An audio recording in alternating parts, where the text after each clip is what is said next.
오늘 본문 보시면 오늘 본문보다 오늘 24장에 보시면은 3절부터 9절 말씀을 보시면 발람이 복을 받은 자들 이스라엘 백성들에게 3차 세 번째로 축복의 기도를 하고 있는 말씀을 구체적으로 이 본문에서 이야기를 하고 있습니다.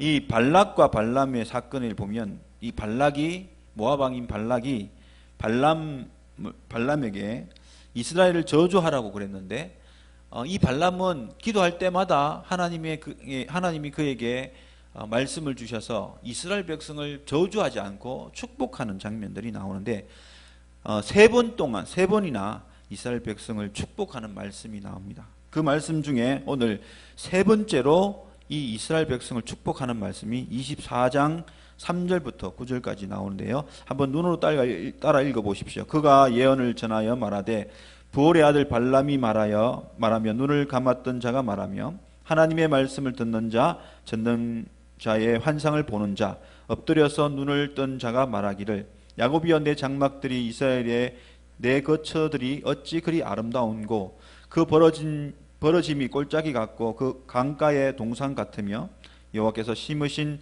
침향목들 같고 물가의 백향목들 같도다.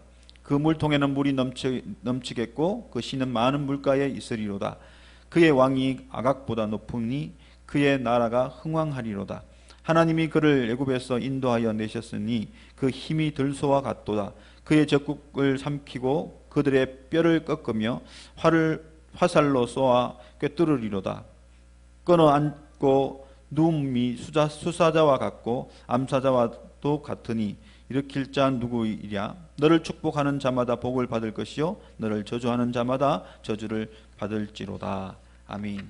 이렇게 상세하게 오늘 이스라엘 백성을 축복하고 있는 장면이 나타나고 있습니다.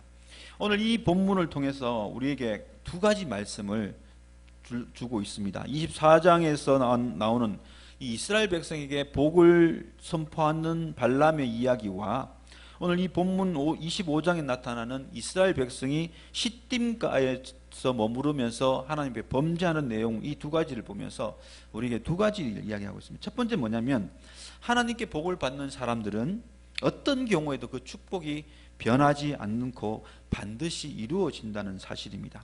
이 사실은 이 2차 축복을 할 때에 23장 19절에 이렇게 나타나 있습니다. 하나님은 사람이 아니시니 거짓말을 하지 아니하시고 인생이 아니시니 후회가 없으시도다. 어찌 그 말씀하신 바를 행하지 않으시며 하신 말씀을 실행하지 않으시랴.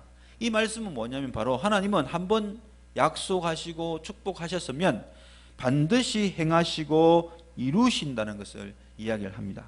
그러면 이스라엘 백성에게 오늘 발람을 통하여서 세 번이나 축복의 메시지를 선포했다면 이 축복의 메시지는 어떤 경우에서도 이스라엘 백성에 그대로 이루어진다는 것을 우리에게 이야기하고 있습니다.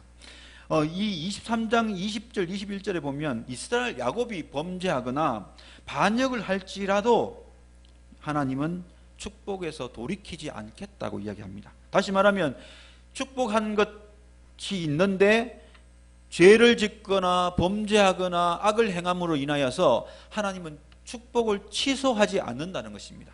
한번 내뱉고 한번 말씀하신 그 축복의 말씀은 반드시 이루어 주신다는 것입니다. 오늘 우리는 우리의 삶 가운데는 이런 모습들이면 어떻게 하겠습니까? 벌써 취소할 것입니다. 어떤 사람이라면 어떤 사람이 내가 너에게 좋은 것을 주겠다라고 이야기했다가 그 사람이 내 마음에 들지 않고 내 생각에 좋지 않게 여겨지면 즉시 바로 어떻게 합니까? 나 안 줘. 취소. 내가 이야기했던 거 다 땡. 끝. 다 줄 필요 없어. 그렇게 다 이렇게 거절하고 또 약속했던 것을 취소하는 그런 모습을 보일 것입니다. 그런데 하나님은 그렇지 않다는 것이죠. 한번 약속하시고 한번 말씀하신 것은 반드시 이루시고 응답하시는 역사가 있다는 것입니다. 왜냐하면 바로 하나님은 결코 변치 않으시고 결코 그 내뱉은 말을 돌이키지 않으시는 분이시기 때문에 그렇습니다. 그래서 오늘 축복 안에 있다는 이 자체, 이스라엘 백성뿐만 아니라 이 이스라엘 백성과 마찬가지로 오늘 우리가 예수 그리스도 안에 있어서 복을 받은 자로 서 있다는 그 자체가 우리에게 놀라운 은혜와 복을 받은 사람인 것입니다. 이 축복의 이 은혜는 결코 우리에게서 떠나가지 않는, 계속 우리에게 복이 임하여서 결국 그 축복이 완전히 우리의 삶 가운데 이루어지는 은혜가 주어진다는 사실을 우리는 믿을 수 있기를 바랍니다. 그래서 축복은 한번 하신 축복의 말씀은 변치 않고 반드시 우리에게 이루어진다는 사실을 이 본문이 우리에게 이야기해 주고 있고요. 두 번째는 우리에게 뭘 이야기하고 있냐면, 복을 받았기 때문에 늘 복된 삶을 사느냐, 그렇지는 않다는 것입니다. 오늘 25장에서 우리에게 이야기하고자 하는 내용은 뭐냐면, 이스라엘 백성이 이 발람을 통하여서 하나님이 축복의 메시지를 구구절절히 우리에게 이야기해 줌에도 불구하고 이 와중에서도 시딤 땅에 거하면서 이들은 백성 중에서 많은 사람들이 모압 여인을 사랑하게 되고 모압 여인과 성적 교제를 통해서 음란한 일들을 행함으로 범죄하는 이 모습을 보여주고 있다는 사실입니다. 축복받은 자들이 복을 얻는 삶을 살아가게 되지만은, 그러나 그 복 가운데 거한다고 해서 범죄하지 않느냐, 그렇지 않다는 것입니다. 우리의 삶 가운데는 비일비재하게 이 악을 행하는 삶도 분명하게 살아가고 있다는 것을 우리는 기억하고, 이 범죄하지 않으려고 우리는 예를 쓰는 삶을 살아야 된다는 것입니다. 시편 1편에 보면 무엇을 언급하고 있냐면, 복이 있는 사람이라고 이야기하면서 뭐라고 말씀을 이어가냐면, 악인의 길을 따르지 아니하고 죄인의 길에 서지 않고 오만한 자리에 앉지 않기를, 오만한 자리에 앉는 삶을 살지 않기를 이야기하고 있습니다. 그 이야기는 무엇이냐면 바로 복 있는 사람도 죄인의 길에 설 수가 있고 오만한 자리에 앉을 수도 있고 또 악인의 길을 따를 수도 있다라는 것을 여지를 두고 하는 말입니다. 복 있는 사람은 무조건 주야로 하나님의 말씀을 묵상하고 의의 길로 반드시 가는 삶이 아니라, 그런 삶을 살지 않고 악인의 길로 죄인의 길에 서고 오만한 자리에 앉는 그런 삶도 살 수 있기 때문에 그 길을 가지 않게 하기 위해서 오늘 시편 1편은 이야기를 해주고 있습니다. 그 길로 가면은 의로운 길로 가지 못하고 죄인의 길에 서게 된다는 것을 이야기하고 있습니다. 그래서 시편 기자가 이야기하고 있는 이 말씀은 믿음의 삶의 자리에 서 있다 할지라도, 복을 받는 그런 복된 자리에 서 있다 할지라도 죄를 짓고 살아가는 삶이 분명히 있다는 것을 우리에게 이야기를 하고 있습니다. 그래서 두 번째로 이 본문이 우리에게 주는 교훈은 뭐냐면, 예수 그리스도로 말미암아 구원함을 받았지만 우리는 여전히 세상에 살기 때문에 세상 속에서 여러 가지 범죄한 죄를 지을 수 있는 삶의 여지가 분명히 있다는 것을 우리에게 이야기해 주고 있습니다. 하나님의 축복은 변함없이 우리에게 주어지는 것은 사실이지만 그 가운데서도 범죄하는 길에 빠질 수 있는 위험이 있기 때문에 조심하라는 것을 이 본문이 우리에게 경고해 주고 있는 것입니다. 오늘 이 본문을 자세히 보면요, 이스라엘 백성이 범죄하는 장면을 구체적으로 이야기하고 있는데, 바로 어떤 것 때문에 범죄를 하게 됐냐면 바로 이방 여인인 이 모압 여인을 탐하는 것 때문에 결국 그 여인들과 교제함을 통하여서 어디까지 범죄한 길에 나가냐면 우상 숭배까지 나가는 것을 볼 수가 있습니다. 25장 2절을 한번 보세요.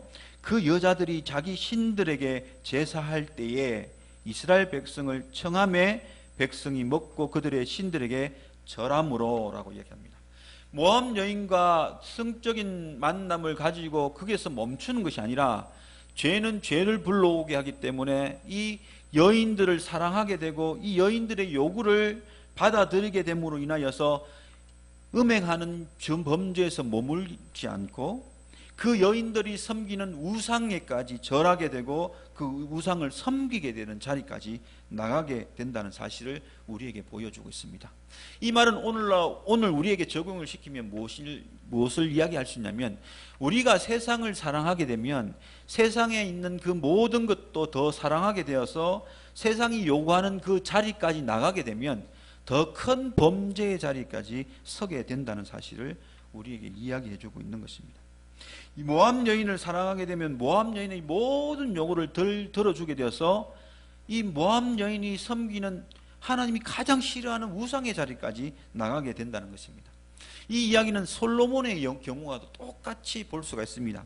솔로몬이 이방 여인을 사랑하게 되는 모습 속에 어떤 일을 벌이게 되냐면 후궁 700명과 첩 300명을 두게 됩니다. 그 여인들만 사랑하는 것으로 끝나는 것이 아니라 이 솔로몬은 그 여인 1000명을 얻게 됨으로 인해서 결국 그 마음까지 여인에게 빼앗기게 되고, 그 마음이 빼앗김을 통하여 여인들이 요구하는 모든 것을 들어주게 됨으로 인해서 이스라엘 땅에 어떤 일이 벌어지냐면 1000가지의 우상이 세워지는 그런 일들이 나타나게 됩니다. 솔로몬도 하나님을 경외하는 사람이었지만 여인을 사랑하게 되고 여인이 자기의 마음을 돌이키게 함으로 인해서 그 자기의 마음이 하나님을 향하던 그 마음이 돌아서서 우상을 향하는 마음으로 돌이키게 됩니다. 그래서 하나님은 이 솔로몬의 이 범죄를 너무나 진노하여서 이 통일된 이 이스라엘 나라를 두 쪽으로 내고자 하는 결심까지 하게 되는 일들이 나타나게 됩니다. 바로 세상을 향하여서 나가는 이 범죄하는, 세상을 탐하여서 지은 이 범죄가 단순히 그 범죄로 끝나는 것이 아닙니다. 그 세상을 사랑함으로 통해서 그 세상이 요구하는 가장 추악한 범죄까지 우리는 따라가게 되고 유혹받아서 그까지 빠지게 되는 그런 결과를 나타나게 된다는 것입니다. 이것을 오늘 성경은 뭐라고 이야기하냐면 영적으로 병들었다라고 이야기합니다. 영적으로 더욱더 죽음의 자리로 내몰려 가고 있다라고 이야기를 하고 있습니다. 오늘 이스라엘 백성이 이러한 이 우상 숭배라는 이 하나님과 영적인 간음을 하게 되는 자리까지 나감을 통해서 하나님의 진노는 굉장히 무서운 진노에까지 이르게 됩니다. 오늘 복을 받은 자들이 복된 삶을 살아가야 되는데 불구하고 오늘 범죄함을 통해서 오늘 이 본문에서는 매우 안타까운 하나님의 징계가 바로 단호하게 나타나는 것을 우리에게 보여주고 있는데, 그 단호하게 나타나고 있는 징계가 뭐냐면 바로 즉시 죽음에 이르게 하는 것입니다. 4절 5절을 한번 보실까요? 여호와께서 모세에게 어떻게 이야기하고 있냐면, 여호와께서 모세에게 이르되 백성의 수령들을 잡아 태양을 향하여 여호와 앞에 목매어 달라, 그리하면 여호와의 진노가 이스라엘에게 떠나리라. 5절도 보시면 모세가 이스라엘 재판관들에게 이르되 너희는 각각 바알보올에게 가담한 사람들을 죽이라 하니라. 오늘 이스라엘 백성이 모압 여인을 사랑하고 그 모압 여인 때문에 우상 숭배에까지 나가는 일들을 통해 하나님은 이 문제에 대해서 가장 끔찍한 심판, 가장 끔찍한 징계를 내리게 하십니다. 그게 바로 뭐냐면 죽음입니다. 오늘로 말하면 사형을 집행하라고 그렇게 선포를 하고 있는 장면입니다. 법정 최고형인 이 사형을 바로 이 이스라엘 백성들에게 내리라고 이야기합니다. 조금도 긍휼을 베풀거나 조금도 불쌍히 여기는 마음이 없이 하나님은 즉시 이들을 죽이라고 이야기합니다. 왜 그러냐면 바로 이 우상숭배는 하나님 앞에서 최고의 범죄이기 때문에 그렇습니다. 오늘 세상 사람들이 우리가 전하는 이 복음을 받아들이지 않고 예수를 믿지 않으면 하나님이 내리신 최고의 징계가 뭡니까? 죽음이죠. 제2의 사망입니다. 왜 제2의 사망을 내리냐면 하나님을 섬기지 않고 세상을 섬기는 삶인 이 우상 숭배가 가장 하나님 앞에서 큰 죄이기 때문에 그렇습니다. 세상에서는 사람을 죽이는 살인한 죄가 제일 큰 죄지만요, 이 하나님의 믿음 안에서 이 신앙 안에서의 가장 큰 범죄는 뭐냐면 나 외에 다른 신을 섬기는 것, 하나님을 섬기지 않고 하나님을 배반하고 세상 우상을 섬기는 그 범죄가 하나님 앞에서 가장 큰 범죄입니다. 오늘 이스라엘 여인을 사랑한 것도 죄가 되지만 그 여인을 따라감으로 인하여 우상 숭배하는 가장 큰 범죄를 저질러서 하나님은 이들에게 법정 최고형인 사형을 선포하는 일들을 하게 합니다. 뿐만 아니라 이 이스라엘 백성에게 연병이라는 질병을 내리셔서 오늘로 말하면 바이러스를 통한 세균을 통한 전염병입니다. 이 장티푸스라는 이 질병을 내림으로 인해서 2만 4천 명까지 죽이는 그런 결과를 만들어냅니다. 다시 말하면 이스라엘 지금 축복을 받은 자들이지만 그들이 범죄로 말미암아 엄청난 심각한 범죄를 행하고 있다는 사실을 하나님은 단적으로 보여주시기 위해서 이들을 죽음을 허락하시는 것을 봅니다. 오늘 우리에게는 이러한 이 범죄를 저지른다고 해서 바로 적결 심판을 하시지는 않습니다. 은혜의 시대를 살아가고 있는 우리에게는 이런 징계가 바로 시행되지 않고 있지만 오늘 이 본문을 통해서 우리에게 하나님이 말씀하고자 하는 모습은 뭐냐면 바로 그만큼 심각한 범죄를 저지르고 있다는 사실을 우리에게 이야기해 주고 있습니다. 그래서 예수 안에 있으면 복을 받은 자지만 그러나 범죄한 상황이 있을 때 이 심각한 범죄를 저지른 것은 참으로 크고 엄청난 대가를 준비해야 된다는 사실을 우리에게 이야기를 해주기 위해서 이 본문을 통해 우리에게 말씀을 해주고 있습니다. 이스라엘 백성 시대 때는 이 우상 숭배가 바로 죽음을 앞두고 있는, 죽을 수밖에 없는 징계에 해당한다는 그 큰 범죄를 오늘 우리에게 이 본문이 이야기해주고 가르치고 주고 있습니다. 그래서 오늘 우리는 복을 받았기 때문에 그냥 복된 삶을 저절로 펼쳐지는 것 같지만 절대 그렇지 않습니다. 계속해서 원수 마귀는 우리에게 복된 삶이, 하나님의 복이 우리의 삶 가운데 반드시 이루어지는 은혜는 있지만 그러나 그 와중에도 범죄함을 통하여, 유혹과 미혹을 통하여, 범죄함을 통하여 우리가 큰 죄악의 속에 빠질 수가 있다는 사실을 이 본문이 우리에게 이야기를 해주고 있습니다. 그래서 오늘 우리는 무엇을 해야 되냐면 죄를 짓지 않기 위해서 힘을 써서 믿음의 선한 싸움을 싸우는 노력이 필요하다는 것입니다. 두 번째로 하나님께서 우리에게 주시고자 하는 이 축복이 우리에게 반드시 이루어지려면 그 복을 누리기 위해서 이 범죄하지 않고 믿음을 지키고 살아가기 위해서 애씀과 몸부림과 힘씀의 삶을 살아야 된다는 사실을 우리에게 가르쳐주고 있다는 것입니다. 여러분, 참으로 이 은혜는 마냥 그냥 누리는 게 은혜가 아닙니다. 은혜를 하나님이 주시지만 우리가 죄를 짓지 않고 더욱더 거룩하고 성결하게 살아가는 열심이 있을 때에 그때 하나님의 은혜가 우리에게 찾아오고 그 은혜를 우리가 누리는 삶을 살게 되는 것입니다. 이스라엘 백성들이 이들이 이 축복의 자리에 섰음에도 불구하고 이 범죄함을 통해 징계받는 이들은 하나님의 축복을 누리지 못하고 결국 일생을 마감하게 되는 것을 봅니다. 그렇기 때문에 오늘 우리는 무엇보다 하나님의 축복의 자리에 섰을 때에 이 축복을 얻기 위해 이 신앙을 지키려고 이 우상에 빠지지 않는 삶을 살려고 힘을 쓰고 애를 쓰는 싸움을 싸워야 된다는 것입니다. 사도 바울은 그래서 뭐라고 고백합니까? 나는 선한 싸움을 다 싸우고 믿음을 지켰다고 이야기합니다. 이 싸움이라고 표현한다는 것은 뭡니까? 가만히 그냥 믿음으로 살아가는 게 아니라 결투할 정도로 애를 쓰고 힘을 쓰고 노력을 하면 내 믿음을 지키고자, 또 내가 죄를 짓지 않고자 몸부림을 쳤다는 이야기를 하고 있는 표현입니다. 그래서 오늘 우리는 신앙생활을 할 때에 더 열심히, 더 힘을 써서, 더 애를 써서 믿음을 지켜나가려고 애를 쓰는 삶을 살아야 되고, 또 유혹이 오거나 탐심의 이런 미혹이 올 때 그것을 하지 않으려고 그 탐욕을 버텨내고 이겨내려고 근신하고 깨어 기도하는 삶을 살아야 된다는 것입니다. 그럴 때에 우리는 죄를 짓지 않고 또 하나님 앞에 범죄하지 않고 더욱더 이 믿음으로 거룩한 길을 열심히 따라가므로 하나님께서 준비해 주신 축복이 내 인생 속에서 이곳저곳에서 나타나며 펼쳐지며 그 축복이 임하며 축복의 역사가 나타나서 그를 누리고 하나님께 영광을 돌리고 그 은혜의 삶을 살아갈 수가 있는 것입니다.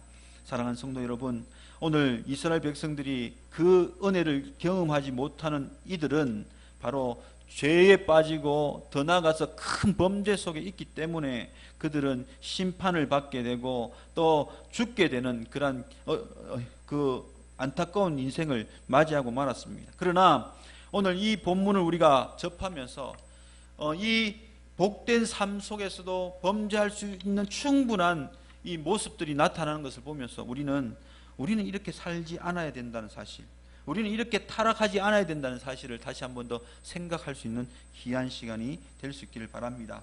그래서 오늘 말씀을 정리하면 우리도 이와 같은 자리에 설 수 있는 가능성이 충분히 있기 때문에 우리는 더욱더 하나님의 말씀과 기도로 경건한 삶을 살기에 힘써야 되고요. 또 이 범죄하는 자리에 빠지지 않기 위해서 죄를 멀리하고 죄를 이기려고 더욱더 건신하고 깨어서 기도하며 더욱더 거룩한 삶을 살기에 싸움을 싸우며 영적인 싸움을 싸우며 믿음을 지켜내기에 힘을 쓰고 살아가야 되는 것입니다. 그럴 때에 우리는 이 복을 받는 은혜가 우리에게 임하는 것을 경험하게 되고 우리를 통해서 결국 큰 하나님의 그 축복이 반드시 응답되어지는 것을 체험하고 살아가게 된다는 사실을 기억하시고 더욱더 신앙생활에 열심을 다하고 더욱더 신앙생활에 힘을 다하는 저와 여러분의 삶이 될 수 있기를 바랍니다. 그리하면 우리 삶 속에서 반드시 하나님께서 선포하신 메시지의 축복이 우리의 삶에 이루어지는 그 현장들을 눈으로 보게 되고 경험하게 되고 축복을 누리는 삶을 살 수가 있을 것입니다. 이러한 축복이 여러분의 삶 가운데 반드시 나타나서 승리하는, 또 하나님께 찬양하는, 또 하나님께 감사하는 그런 주인공들이 다 될 수 있기를 주님의 이름으로 축복해 드립니다.